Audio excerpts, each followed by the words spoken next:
ինձ համար անհասկանալի է եկեղեցու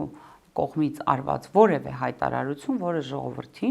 ժողովրդի միջև բաժանարար գծեր է անցկացնում։ Ինձ համար դա քրիստոնեության հետ հակոտնյա գնացող տրամաբանություն, այսինքն որևէ կերպ չի գնում քրիստոնեության տրամաբանության մեջ, հակառակն է գնում։ Եվ այստեղից արդեն ինձ մոտ հարցեր են առաջանում, թե օրինակ Կտրիչ Ներսիսյանը ինչ իրավով է օրինակ դա անում եւ որպես իմ տպավորությամբ այդտեղ մարդը կնքում է, ասել եմ էլի մի անգամ, իր մահկանացում որպես հոգևոր առաջնորդ, որովհետև հոգևոր առաջնորդը առավել եւս քրիստոնեության չի կարող բաժանարար գծեր անցկացնել։ Իսկ այն մնացածը արդեն իր զավակի արկայությունը, դա այն կանոնագիրքն է, որով ինքը եկել եւ դարձել է